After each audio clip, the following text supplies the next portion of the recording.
ರಾಜಧಾನಿ ಜನ ಕೆಲಸ ಮುಗಿಸಿ ಮನೆಗೆ ಹೊರಟಿದ್ರು. ಅಷ್ಟರಲ್ಲಿ ಬಂದ ಸಂಜೆ ಮಳೆಯಿಂದ ರಸ್ತೆಗಳು ಜಲಾವೃತವಾದ್ರೆ ವಾಹನಗಳು ನಿಂತಲ್ಲೇ ನಿಂತಿದ್ವು. 10ಕ್ಕೂ ಹೆಚ್ಚು ಮನೆಗಳಿಗೆ ನೀರು ನುಗ್ಗಿ ನಿವಾಸಿಗಳು ಪರದಾಡುವಂತಾಗಿದೆ.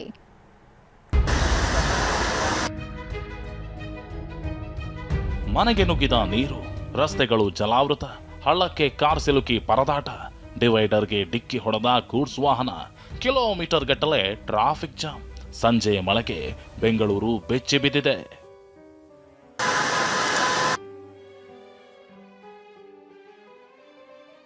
ರಾಜಧಾನಿಯಲ್ಲಿ ಸಂಜೆ ಸುರಿದ ಮಳೆಗೆ 10 ಅವಾಂತರ. ಹಳ್ಳದಲ್ಲಿ ಸಿಲುಕಿದ ಕಾರು, ಡಿವೈಡರ್ಗೆ ಗೂಡ್ಸ್ ವಾಹನ ಡಿಕ್ಕಿ. ರಾಜಧಾನಿಯಲ್ಲಿ ಸುರಿದ ಸಂಜೆ ಮಳೆಗೆ 10 ಅವಾಂತರಗಳೇ ಸೃಷ್ಟಿಯಾಗಿವೆ. ಭಾರೀ ಮಳೆಗೆ ನಗರದ ಕೆಆರ್ ವೃತ್ತ ಸಂಪೂರ್ಣ ಜಲಾವೃತವಾಗಿತ್ತು. ಹೀಗಾಗಿ ವಿಧಾನಸೌಧ, ವಿಕಾಸಸೌಧ, ಎಂಎಸ್ ಬಿಲ್ಡಿಂಗ್ ರಸ್ತೆ, ನೃಪತುಂಗ ರಸ್ತೆ, ಮೈಸೂರು ಬ್ಯಾಂಕ್ ಸರ್ಕಲ್ ಹಾಗೂ ಕಬ್ಬನ್ ಪಾರ್ಕ್ ರಸ್ತೆಯಲ್ಲಿ ವಾಹನಗಳು ಸಾಲುಗಟ್ಟಿ ನಿಂತಿದ್ವು. ಜಿಬಿಎ ಅಧಿಕಾರಿಗಳ ಉದಾಸೀನತೆಗೆ ಸಾರ್ವಜನಿಕರು ಆಕ್ರೋಶ ವ್ಯಕ್ತಪಡಿಸಿದ್ರು. ಅಂಡರ್ ಪಾಸ್ ಏನು ಹೋಗಕ್ಕೆ ತೊಂದರೆ ಆಗ್ತದೆ ಅಷ್ಟೇ, ಬೇರೆ ಏನಿಲ್ಲ. ಪ್ರಾಬ್ಲಮ್ ಆಗ್ತಾ ಇದೆಲ್ಲ, ಎಲ್ಲ ನೀರು ನಿಂತ್ಕೊಬಿಡ್ತದೆ ಮಳೆಯಲ್ಲಿ. ಎಲ್ಲಿ ಹೋದ್ರು ಎಲ್ಲ ಫುಲ್ ನೀರು ಇರ್ತದೆ, ಬೇರೆ ಏನಿಲ್ಲ. ಅದೇ ಸಮಸ್ಯೆ ಇರೋದು, ನೀರು ಸಮಸ್ಯೆ. ಮಳೆ ಬಂದ್ಬಿಟ್ರೆ ಎಲ್ಲ ಫುಲ್ಲು ಶಾಂತಿನಗರ್ ಬಸ್ ಸ್ಟ್ಯಾಂಡ್ ಹತ್ರನೂ ಎಲ್ಲ ಫುಲ್ ನೀರು ನಿಂತ್ಕೊಬಿಡ್ತದೆ. ಎಲ್ಲ ಹೋಗೋಕ್ಕೆ ತೊಂದರೆ, ಗಾಡಿ ಎಲ್ಲ ಆಫ್ ಆಗಿಬಿಡ್ತದೆ. ಹೋದ ತಿಂಗಳು ಮಳೆ ಬಂತಲ್ಲ, ಎಲ್ಲ ಗಾಡಿ ಎಲ್ಲ ಆಫ್ ಆಗಿಬಿಡ್ತು. ಈ ಥರ ಪ್ರಾಬ್ಲಮ್ ಆಗ್ತದೆ, ಅನುಕೂಲ ಇಲ್ಲ. ಮಳೆ ಬಂದರೆ ತುಂಬ ಪ್ರಾಬ್ಲಮ್ಮು. ರಿಚ್ಮಂಡ್ ರಸ್ತೆಯಲ್ಲಿ ಮಳೆಯ ನಡುವೆ ಕಾರೊಂದು ಹಳ್ಳಕ್ಕೆ ಸಿಲುಕಿತ್ತು. ಇದರಿಂದ ವಾಹನ ಮಾಲೀಕ ಹೆಣಗಾಡಿದ್ರು.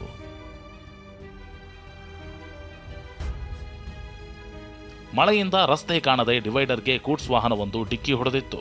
ನಾಗರಬಾವಿ ಸರ್ಕಲ್ ಬಳಿ ಅಪಘಾತ ಸಂಭವಿಸಿತ್ತು. ಅದೃಷ್ಟವಶಾತ್ ಯಾವುದೇ ಸಾವು ನೋವು ಸಂಭವಿಸಿಲ್ಲ.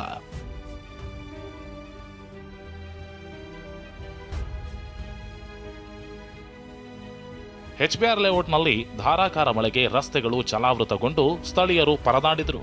ಹೊರಮಾವು ಬಳಿಯ ಎಸ್ಎಲ್ವಿ ವಜ್ರ ಅಪಾರ್ಟ್ಮೆಂಟ್ನಲ್ಲೂ ಮಳೆಯಿಂದಾಗಿ ಬೆಲೆ ಬಾಳುವ ಕಾರುಗಳು ಮುಳುಗಡೆಯಾಗಿದ್ವು. ಹೀಗಾಗಿ ನಿವಾಸಿಗಳು ಪರದಾಡಿದ್ರು.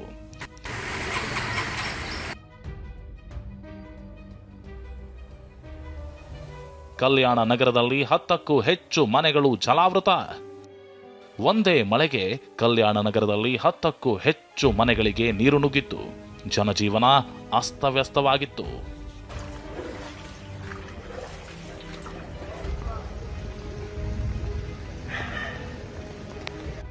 ಹೊಸಕೋಟೆ, ದೇವನಹಳ್ಳಿ ಸುತ್ತಮುತ್ತ ಮಳೆರಾಯನ ಆರ್ಭಟ ಜೋರಾಗಿತ್ತು. ರಸ್ತೆಯಲ್ಲಿ ನೀರು ನಿಂತಿದ್ರಿಂದ ಕೆಲಸ ಕಾರ್ಯ ಮುಗಿಸಿ ಮನೆಗಳಿಗೆ ತೆರಳೋರು ಪರದಾಡಿದ್ರು.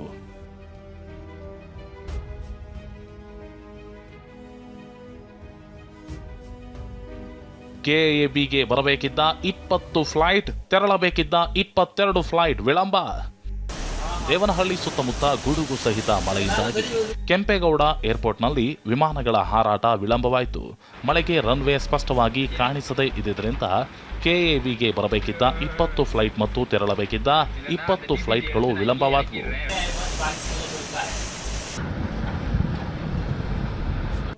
ಜೂನ್ ಮೊದಲ ವಾರದಲ್ಲೇ ನೈಋತ್ಯ ಮಾನ್ಸೂನ್ ಆರಂಭವಾಗುತ್ತೆ.